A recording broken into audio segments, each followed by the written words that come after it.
On behalf of TCS ION, I welcome each one of you to this webinar. The current COVID situation has taught us a lot of things, right from personal experiences to the corporate life, and even it's made its way into education to bring some changes. One of those changes is the way we educate our students and the way we examine them through assessment. So open book exam is here to stay. To make this assessment a fair process, it is critical to design open book question paper for high-stake examinations to be conducted even in a remote assessment model. Now we have three distinguished speakers with us who are going to discuss with us what is the future of open book examination. It is my pleasure and honor to welcome and introduce our guest speakers. First up, I would like to welcome Dr. V.P. Srivastava. Dr. V.P. Srivastava is a former professor of physics, NCERT. He did his MSc and PhD from Banaras Hindu University and has taught physics at the University of Zambia, Lusaka, Zambia, the University of Jodhpur, and the Regional Institute of Education, NCERT, Ajmer. Dr. Srivastava was also a visiting scientist at the International Center for Theoretical Physics, ICTP, Italy. He presented various papers at national and international conferences held in India and abroad in the field of physics and physics education. He was also a member of syllabus committees of science and physics in NCERT and is a co-author to various NCERT textbooks of science at upper primary stage and physics at the senior secondary. In his long career, Dr. Srivastava has provided consultancy in curriculum development, assessment and teacher training to CBSE, ICSE, NIOS, KVS, NVS, government educational organizations of the states of Andhra Pradesh, Kerala, UP, MP, Haryana, Himachal Pradesh, Rajasthan, Manipur, Nagaland, Jammu and Kashmir and Uttarakhand.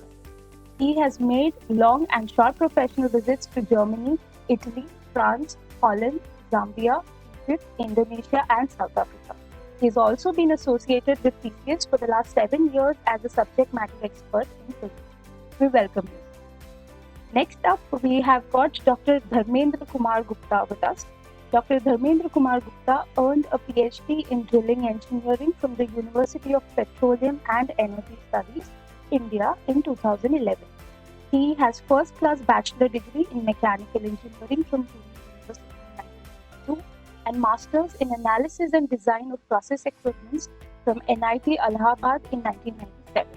He has also more than 25 years of experience in academia and industry. In the last 15 years, he is working as a professor in UPES. Professor Gupta has also served as R&D head at Sara Group of Industries, which is an MNC manufacturer of oil field equipment. Professor Gupta is a board of study member at different universities.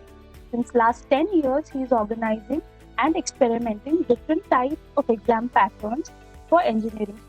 This includes open book type exams, open internet type exams, open book, open internet group based exams. All these exam patterns are designed for very specific OBE objectives, so as industry ready students can be filled. His research interest is in geomechanics of hydrofracturing and borehole instability analysis. He has published and presented several papers in national, international journals and conferences. He teaches both onshore and offshore drilling engineering and other oil and gas related subjects. He also trains fresh GPs and senior professionals from E&P industry like ONGC, BPCL, IOCL, HPCL, CAIRN, LNT, BPAX and PhD. We'd like to welcome you aboard, sir. And final guest that we have with us today is Dr. Shruti Sarkar. Dr. Shruti Sarkar is a professor of linguistics at the English and Foreign Languages University, Hyderabad, which we popularly know as IFLU. Her research is concerned with first and second language acquisition in children and psycholinguistics with specific interest in language processing and language disorders.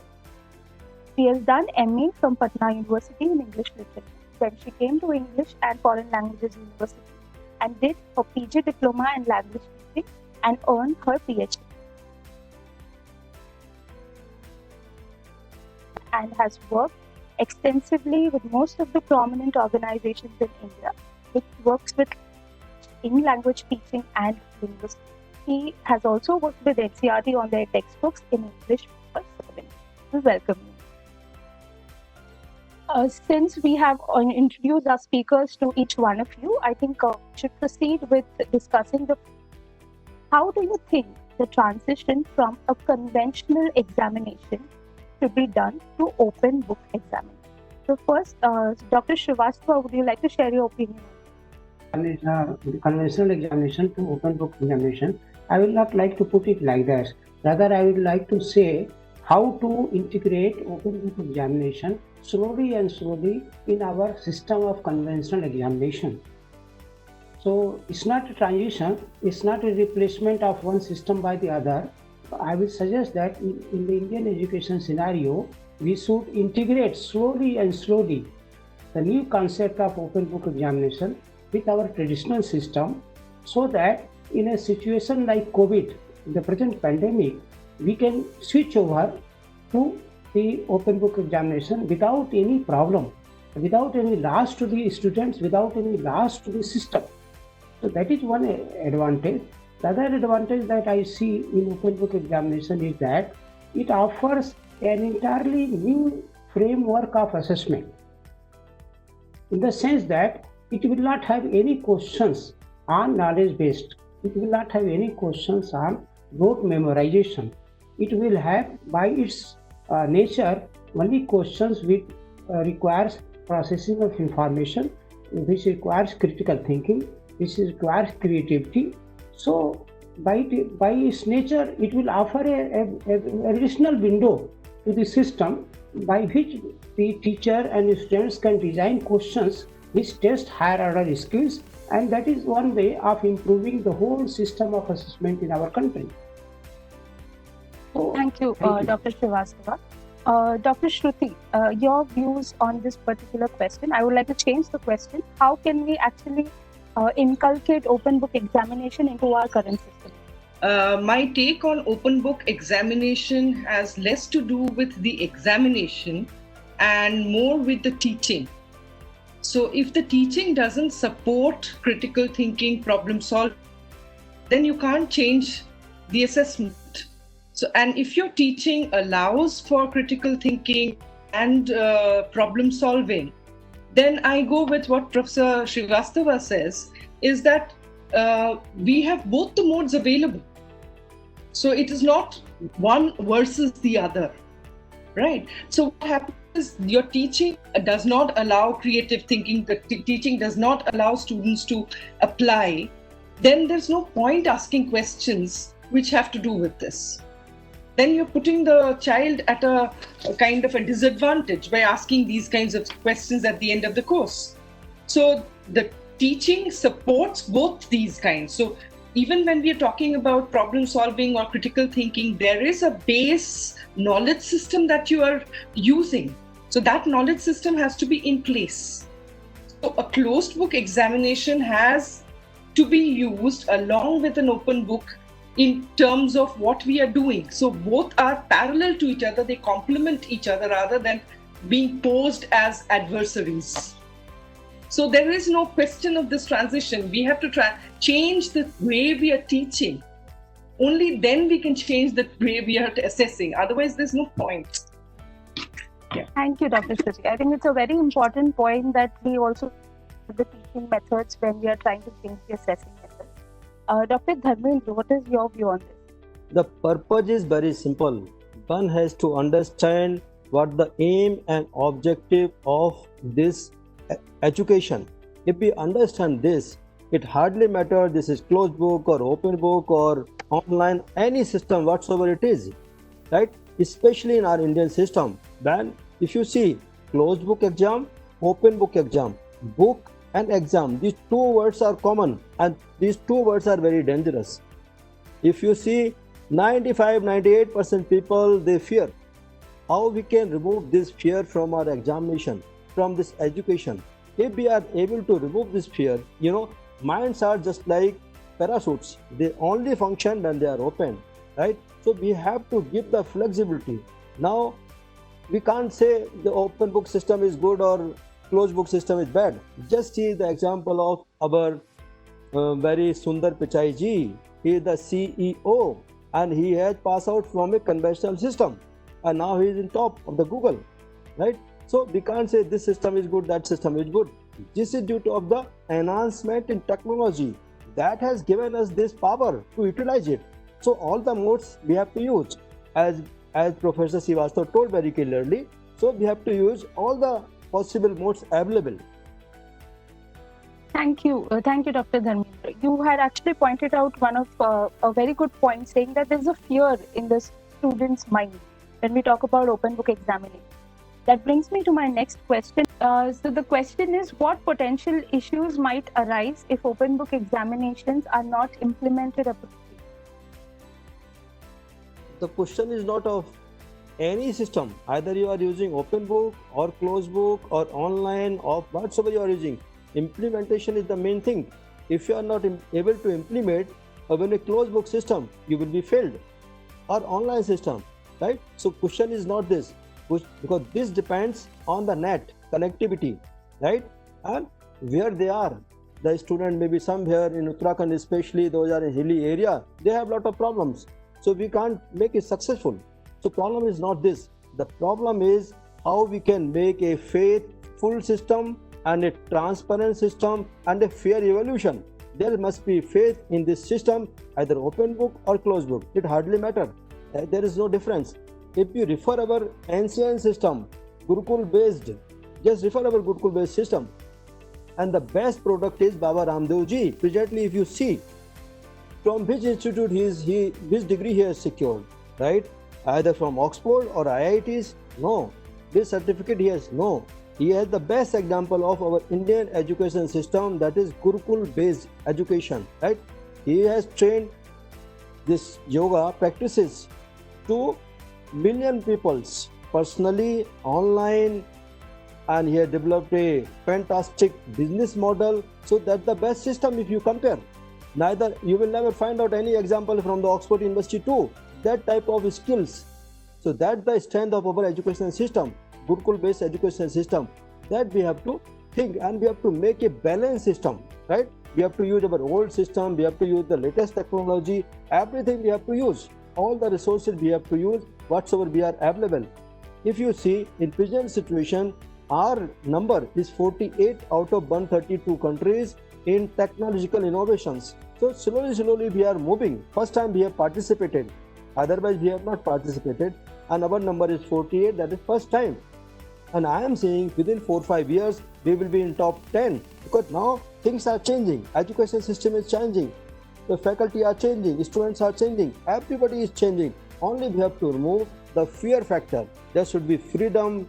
As per new education policy, we are giving the freedom to the student, the same freedom to the faculty. We have to use everything. We have to give the freedom so they can choose this subject, they can mix, and the education should be some applied, practical base. They can see something. Yeah, this I have developed, right? So this gives me faith and confidence. Yeah, I am seeing, and finally have to work in the society. What the contribution they are seeing in the society, right? So that's my view.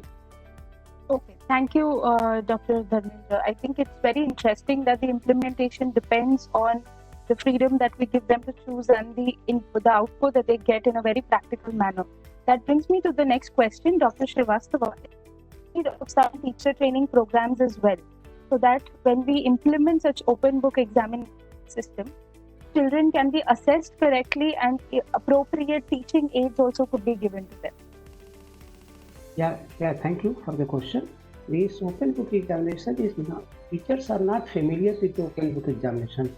So the first requirement is to integrate it into the courses, teacher training courses offered by different universities and colleges. So first requirement is that. Second requirement is, right now we cannot do that.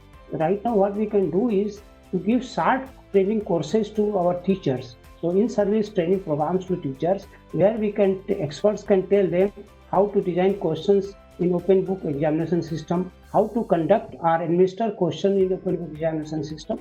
So that is what is required. And at the same time, we have to prepare our students also. That means we have to familiarize our students with the whole system. They are the stakeholders. one important thing that I want to point out is that our students have potential. Our students can take up challenges. The only thing is that our system is failing them. Our system is not providing them opportunity so that their talent can come out. Thank you. Thank you, Dr. Srivastava. So you mentioned something about our system and the way we are working right now. That points me out to Dr. Shruti. The university that you have been affiliated with, they have been conducting open book exams for the last 20 years. And you would have seen a lot of students coming with written examination background only. So how do you think a student should prepare for such a change? Is there any training available, or is there anything that a student could use to get acquainted to the open book examination? Let me share my experience rather than telling you what we normally do. What happens is that the first time, let's say for an MA or a BA course, they don't know how to handle things because they think we can read the texts during the examinations. If we haven't had time to prepare, we can do it then because it's anyway going to be an open book. So all the answers are in the text. What they fail to realize that most of these are analytical questions and the examples in the text are not the questions that you're getting, right? So at that point, they realize that the concepts are there, but the application is what is being tested. So the first time they come with a textbook, with internet, with their cell phones, with notes, everything to class. Next time, what they do is they just get their textbooks. Because they realize that the textbook, this open book, is actually a misnomer. They can open their books if they want to. So the first thing that they do is they look at the question paper and solve the questions that they already know for which they don't require a reference, instead of losing time. Then they start working on those which need some kind of reference, and they flag their books for concepts. They have these short point-wise things flagged in their book which they come. So what happens is, rather than we telling them how to do things, they figure out. But the interesting part here is, as a teacher, we shouldn't keep changing the item type too frequently, because each item type requires a certain kind of cognitive processing load. So you make it very clear at the very beginning that these are the kinds of question types that you are going to test them on. So if you're doing fill in the blanks, MCQs, or short answer types, whatever. So you kind of give them a scope of different kinds. In fact, in one of our questions, we have something like this. You have 10 multiple choice questions, very difficult, and a long answer type. You can choose either of them for your test. You understand? Either you are interested in intensive reading or you are interested in extensive reading. The choice is yours. And what we have found is that the brighter students always take the multiple choice. They may fail on it, but they take the multiple choice because at least you're sure that if you get it right, then there's fine. Now let me come to the online part of it. Can you do a multiple choice in the online part? That is because now we are in the pandemic, so this is a big question which people ask. It's a very simple thing. You tweak the questions in such a way, you say 1 mark for the question, the ticking, 3 marks for the explanation. Why did you tick this? So which means that you have to do what you do normally for CAT exams, the meta question type, that you have to tell me why you have selected this and why you have rejected the other 3. So that takes care of the cheating part also. If you are bothered about cheating, I'm not bothered about cheating, but if you are bothered about cheating, that takes care of it. You might get 1 mark for the answer, fine, you have cheated. But the explanation, the way you use language, the way you write your explanation tells me whether you have, nobody will have the time to figure out all 4, why you have rejected the 3 and why you have selected the 1. Nobody is going to help you with that, with the time frame that is given. That's the point. Yeah. That actually, that brings me to my next question. If you can again tell me, in take from home scenarios, right, with remote proctoring, how can we proctor such exams and avoid plagiarism also, so that the integrity of open book examination is not compromised? See, this cheating, plagiarism, not plagiarism, let's say cheating. I'm talking about cheating right now. These are concerns which come up because of certification. Right, because we have to certify. There is certification, there is this notion of justice and so on. Right.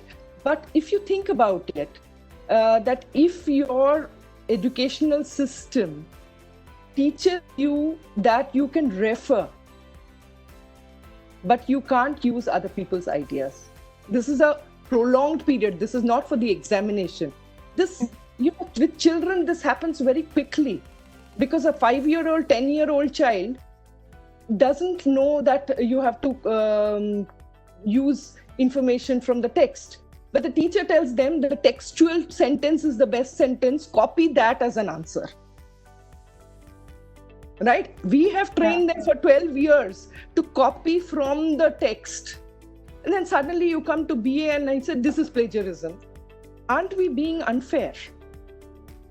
So it is the educational system which actually teaches them plagiarism. It is not that they learn plagiarism because of something else. It teaches you, it actually explicitly teaches you plagiarism. Right? So if you think about it logically, a child doesn't plagiarize. The child is very conscious of this moral justice, but we have taught them. So I'm not worrying so much about this, but cheating can be handled. For example, in multiple choice, if I give them a timed Google form, they won't have time to cheat. They won't even have time to go to another screen because it's a timed thing. If you are really worried about this, there are systems where you can do this. You're saying open book, but you won't have the time to open a book or to plagiarize. But my concern is when you use an open book, free access to reference. I'm not interested in what you have referred to. I'm interested in how you have used what you have referred to. Right?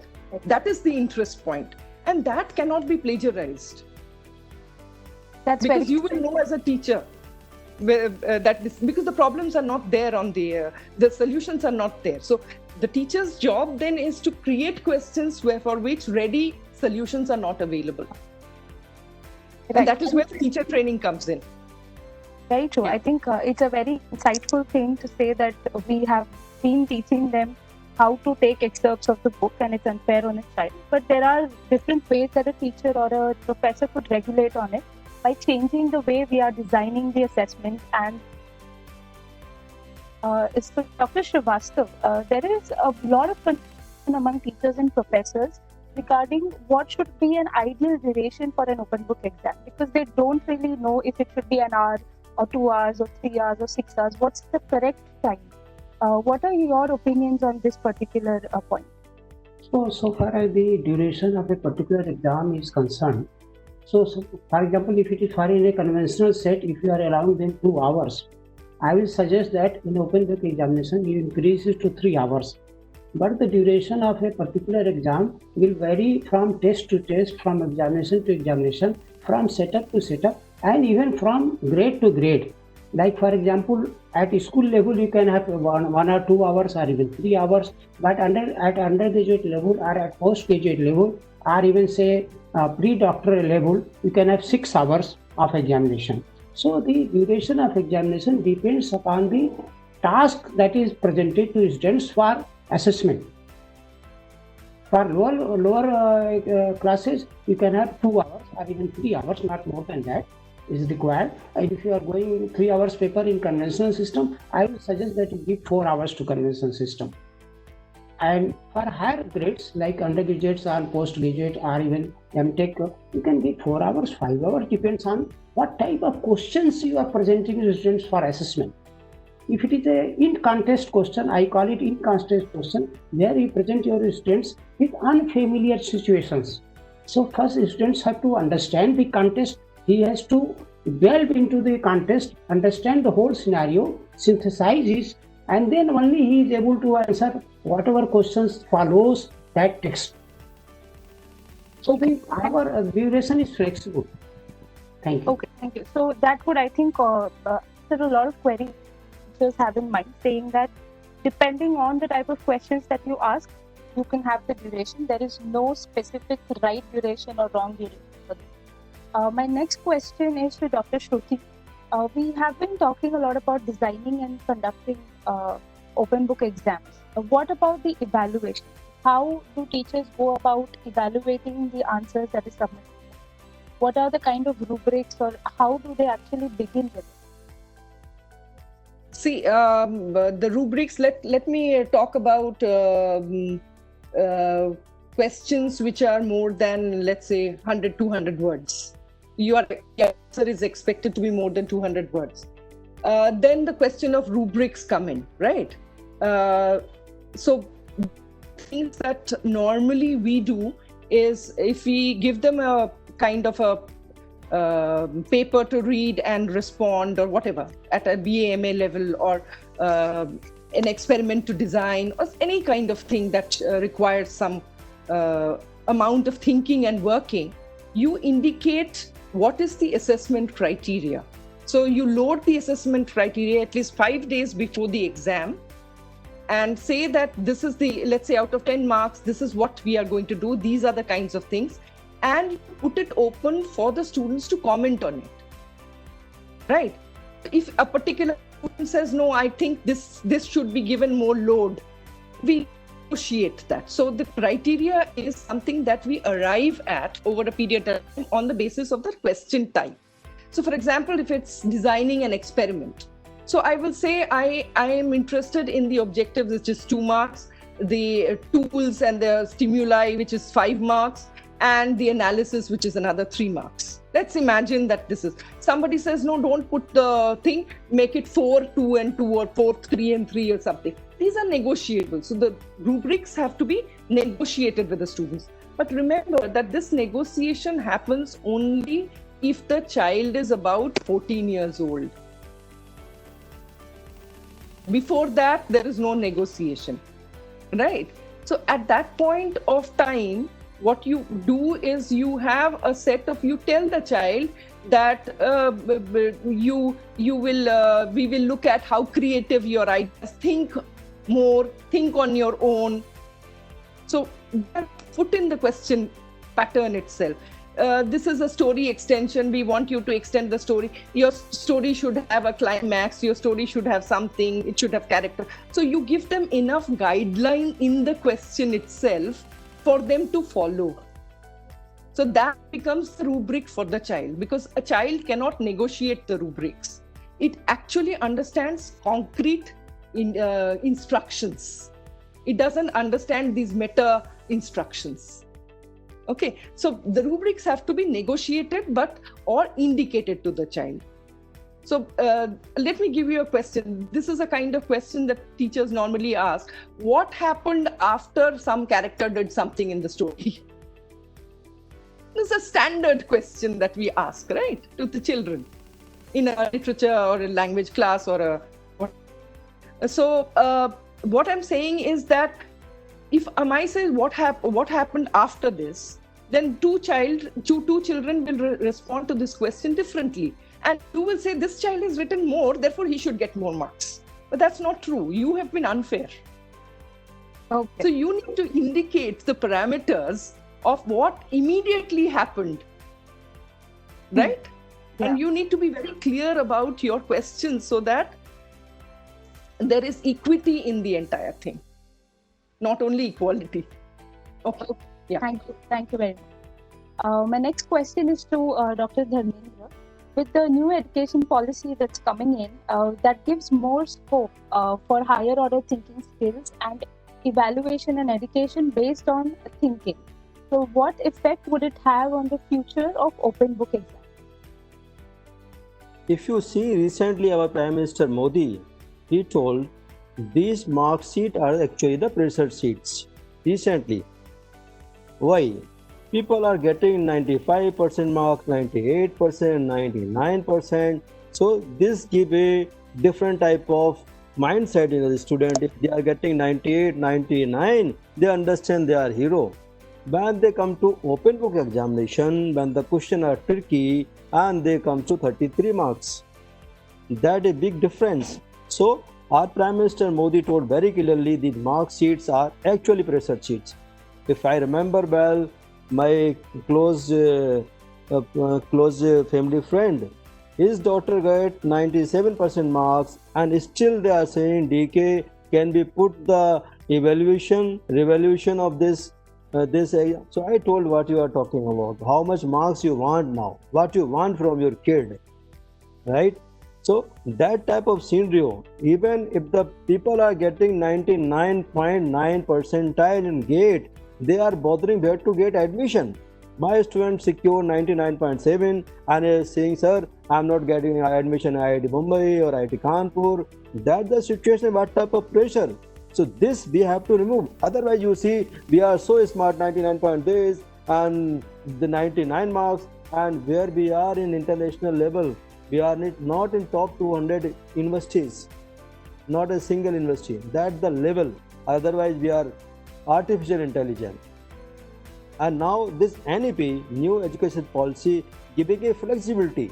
The flexibility in terms of that due to of social culture, financial, economical backward, and the technology supports. If somebody wants to learn at 4 a.m. or 4 p.m., the flexibility is there. They can learn, right? So that type of flexibility by time, by slowness. Some are slow learners, some are fast learners, right? So there are two type of mode: synchronous model, synchronous teaching, or asynchronous teaching. Whether now we can video, we can record this, anytime they can refer based on his availability. That full day they are working to earn some money, and the night they want to study. So this gives a flexibility to the society. That way this NEP supports our system, education system. Thank you, Dr. Dharmendra. I think it was very important that we include the NEP also coming into the future of open book exam, and you answered it very well. That we've got more channels, resources, and flexibility and time to learn now, so that wouldn't really be a problem. My last question goes to Dr. Srivastava, and it's a very important question on how the future of open book examination will work. What role does open book exam and NEP play into India's bid for PISA 20? Dr. Srivastava, if you could just elaborate on this. See, PISA is an international study where it is competence that is being tested in students. So, the national education policy also talks about development of higher skill testing or assessment of higher skills. Therefore, the government of India has allowed India to participate in PISA examinations that is going to be conducted in 2021. Now, the fear among our students or even the system is that since the nature of test is very different in PISA, it is a question or questions are taken not from any book. It is not a curriculum based test. It is not any practical that is already students are known. So it is only new contest. Students are put into new contest, and then the questions are framed based on that concept.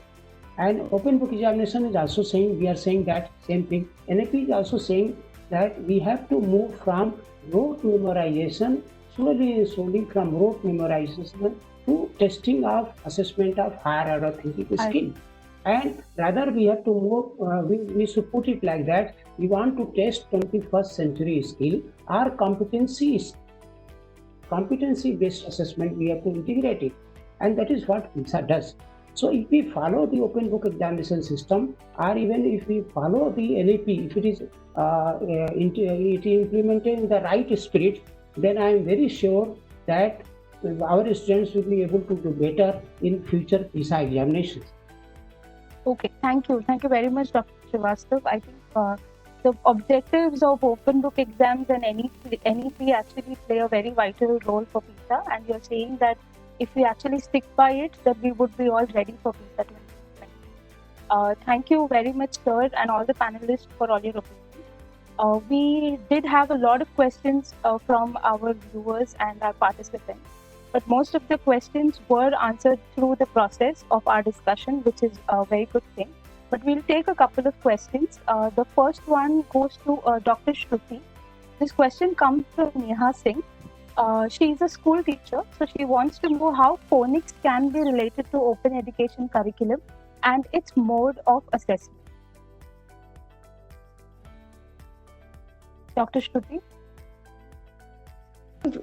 Looking at, if you look at phonics, I presume this is being talked about at 4 years to 6. It is school education. It's free, Yes. right? Yeah, because after 7-8 years, phonics would have outdone its purpose. So, if and I presume that you look at English. If you look at English and phonics, then things that normally we do is we give them to find out whether they differentiate that basically in terms of the sounds that a particular letter has. So that give them a, let's say the child knows name, lame, AME. So it actually, AME makes the sound of A, letter A, as A, the long one, right? That is what we are trying. So if you give them a nonsensical word and ask them to pronounce it, nonsensical, the word in the language.